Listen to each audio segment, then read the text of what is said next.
one thing we got to deal with as black men in order to fix our predicament, and I'm going to say it, is the black bourgeoisie of Miami. You will not get out of this condition if you are too damn afraid to call a kettle black when it's black and white when it's white. I'm from North Philadelphia. I'm not from Miami. But I know white supremacy inside and out. And I know that the reason why a lot of you in the condition you in is because of certain black people were put in certain places to control your progress. There's 5 families of the black bourgeoisie. Every city we live, no matter how big, how small. I'm going to tell you what they are. In Miami, you have a black academic bourgeois. These are the blacks who work for your community colleges. They work for your universities. They work at some of your high schools. And you know what their job is? To make it look like white supremacy ain't your problem. Your problem is you. When you say, why my son not learning? Why he in special ed? They don't say because white supremacy. They say because y'all poor. Because he listens to rap. Because his mother dropped out of high school. That ain't got a damn thing to do with why our boys ain't learning. They're not learning because 93% of America's white teachers are middle-class white women who could give a damn if a black boy learned anything. So you got your academic bourgeois. Who's your next bourgeois in Miami? This is the status bourgeois. These are black people in your city with fancy-ass titles. I'm the chief of police, captain of the fire department. I'm a ward leader, block captain, city council person, alderman, vice president of this. I'm the founder of this. I'm the associate secretary of this. They got nice business cards and nice parking spots where they park at. Nobody can park there but me. But what the hell do they do for the everyday black man and woman? Most of them got not-for-profit 501c3 corporations that they pimping. They get a grant for $80,000, $60,000 go in their pocket. And the IRS or nobody say anything about it. You know why?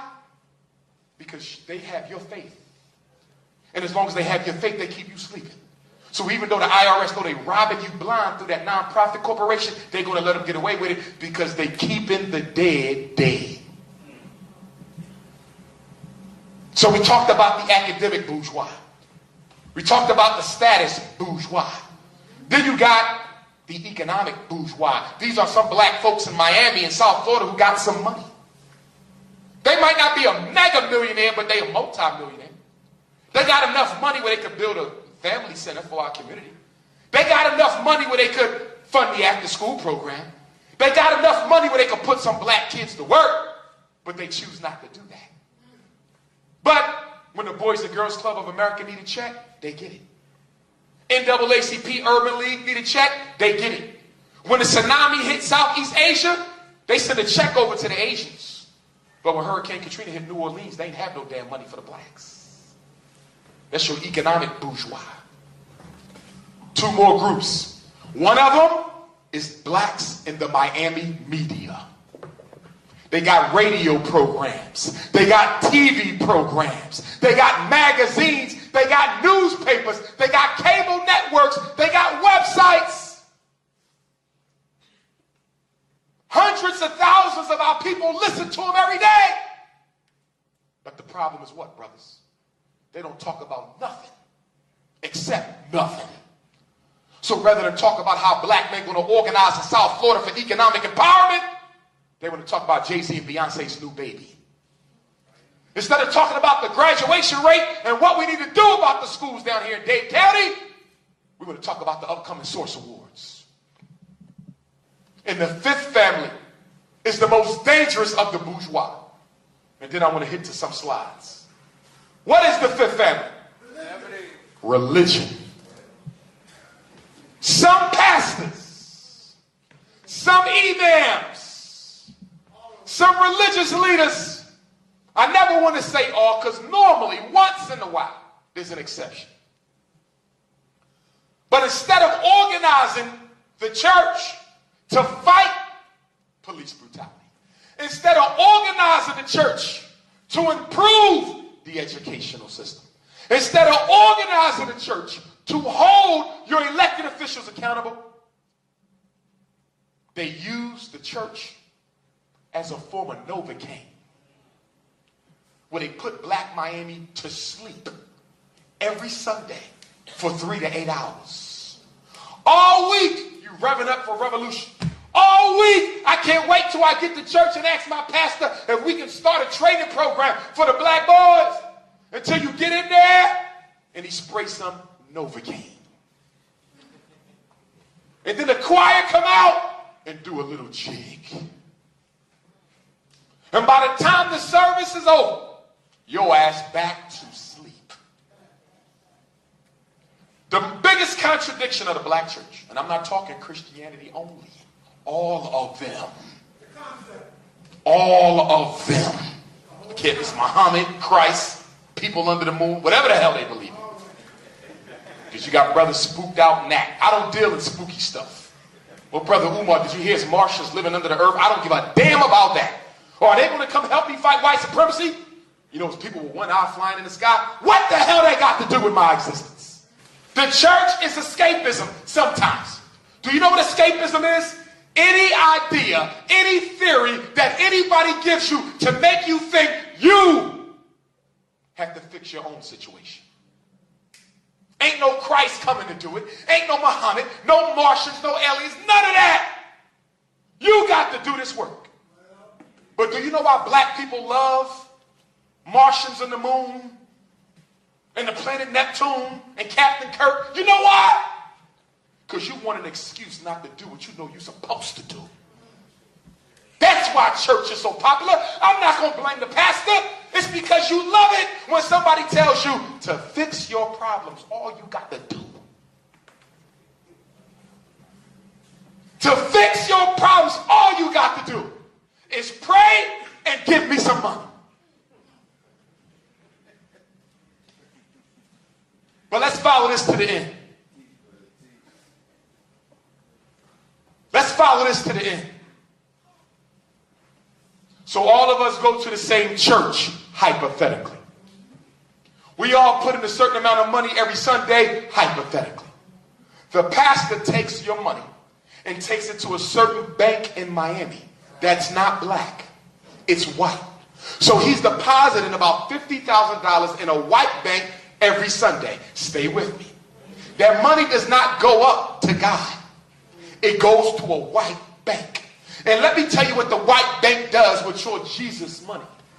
They take your Jesus money and put it all together, and then some white man comes in from the outside and says, I want to go clean up. I want to transform. I want to gentrify. I want to do some ethnic cleansing in Miami. And then you find out that your church is the #1 donor contributor to the bank.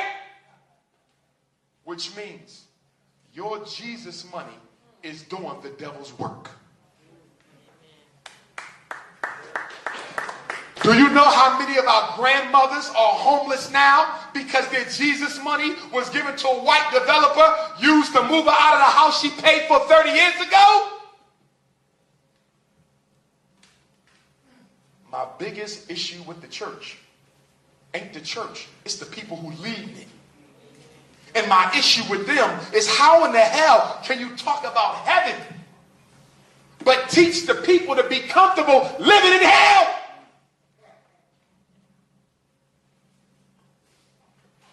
My issue with the church is how you tell us that heaven comes after you die. Any religion, I don't give a damn what it is, that tell me I can't have it here and now with my own 2 hands ain't a religion I need, because that's a damn slave time religion. You don't get me ready for happiness later. I want mine now. The white man got his heaven now. The Chinese man got his heaven now. The Indian, the Arab, they got it now. But I got to wait until I die.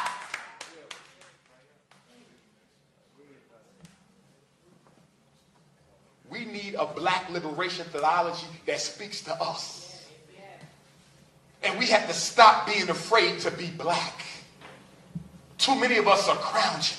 When people say, well, what do you think? Black people think, well, I can only speak for myself. People People say, well, what do you think about the black condition? Well, we're just too, we also have a lot of variety amongst ourselves. There's no one black position, there's millions. Well, what do you think about, well, I'm just an American. I don't really know what black is. My grandma was born here. I'm not from Africa. I've never even been there. Scared to be what God made you, but want to be what everybody else is. And wonder why you can't get respect. Chinese man is in America, but he's a Chinese man in America. The Jew is in America, but he's a Jew in America. The Arab is in America, but he's an Arab first. Don't you dare get it confused. But you want to be an American. What the hell is that? What's going on? Certainly, the Trayvon Martin, and in particular George Zimmerman trial, I think is a travesty of injustice. I think it is a charade. I think it is a bunch of tomfoolery that has given the black community the illusion of justice and due process. I do not believe that justice and due process have been served. If Trayvon was white and Zimmerman was black, this trial would already be over. I think it is absolutely ridiculous that someone would even propose the notion that an armed man with a gun pursuing a child who is of less weight than himself could possibly feel threatened for his life. If you feel threatened, you don't pursue.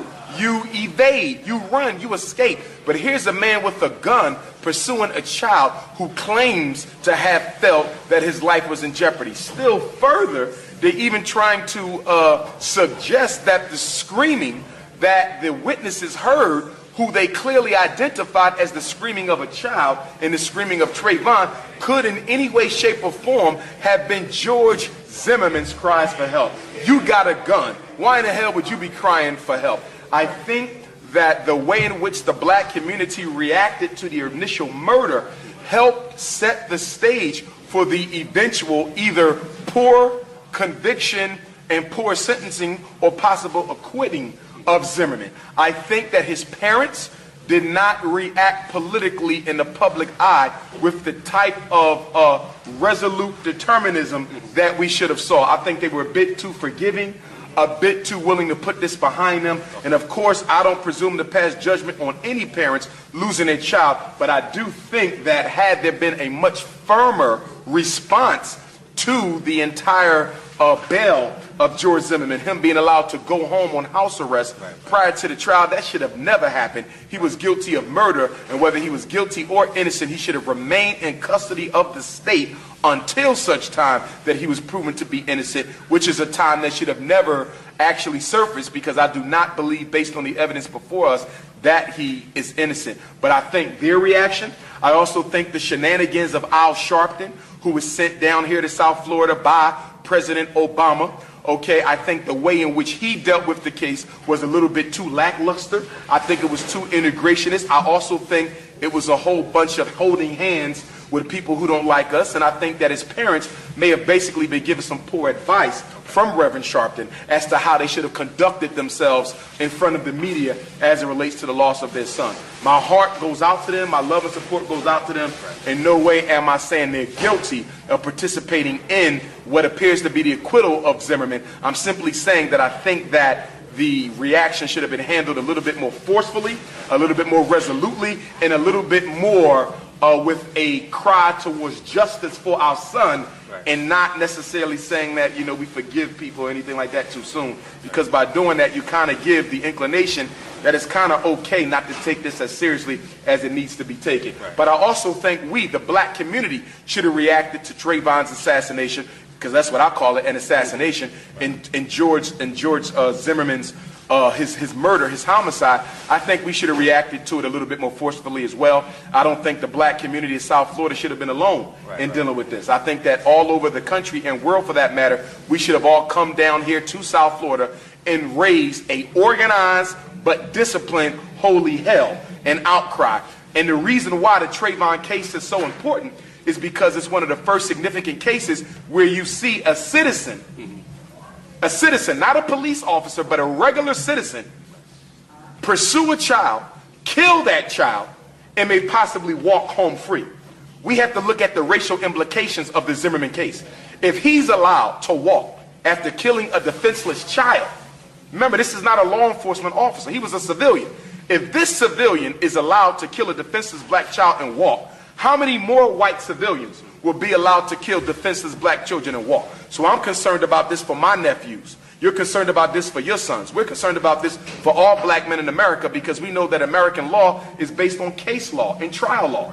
And this case will be a precedent. It will set a historical precedent for how stand your ground and non-stand your ground cases will be carried out in the American judicial system. So I'm hoping that justice is going to be served, but I understand that in the American social order, white racism and white supremacy is far more important than justice and law. So we can only hope and wait and see what happens. Now, yeah, as far as I know, there has not been a verdict, but in your opinion, what do you think the outcome would be? I don't know if the jury is going to decide on the second-degree murder, Okay. and I don't know if they're going to decide on a lesser charge of manslaughter. But I do know this.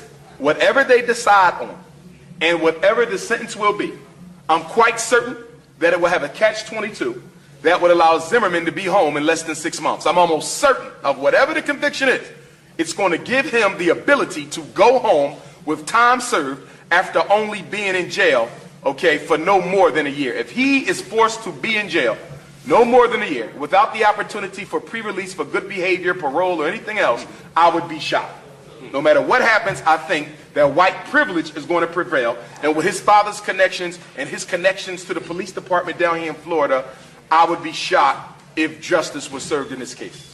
So in your opinion, still going on with the Trayvon Martin case, in your opinion, if he does get acquitted, what do you think is the next steps for the black community to say, If hey, he gets acquitted, that's going to open up the floodgate. Right. And I hate to say it because I don't like to be an alarmist, but it's going to open up the floodgate for even more potential homicides of young black males at the hands of white people who were not only, not in jeopardy of being harmed or losing their life, but now you have vigilante justice. This was vigilante justice. You had a black boy who was killed simply for being in a white neighborhood. We got to understand what this case was about.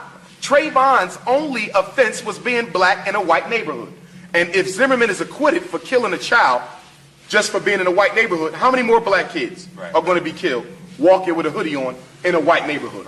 So I think that the implications and precedent of this trial here are going to be very, very dangerous for black folks. And I think that when we look back on the Trayvon trial in history, I think a lot of us are going to wish we handled our reaction to it a little bit differently. Gotcha. Cool. So I don't want to take up too much of your time. If you can just go ahead and give the people information as far as where they can purchase your booking information, also your upcoming lectures that you have going on as well. You can reach me, family. You can purchase a copy of my new book, Psychoacademic Holocaust, The Special Education and ADHD Wars Against Black Boys. That can be purchased on my website, princeofpanafricanism.com or drumarjohnson.com. You can follow me on Twitter at Dr. Umar Johnson. You can email me if need be, drumarjohnson@yahoo.com, and you can follow me on Facebook, Dr. Umar Ifatunde, Ifatunde. Looking forward to going over to London, England. I will be in London, England with our brothers and sisters in the United Kingdom next Saturday, Friday, Saturday, and Sunday, July 19th through the 21st. Then we'll be with our brothers and sisters in Little Rock, Arkansas, Saturday, July 27th.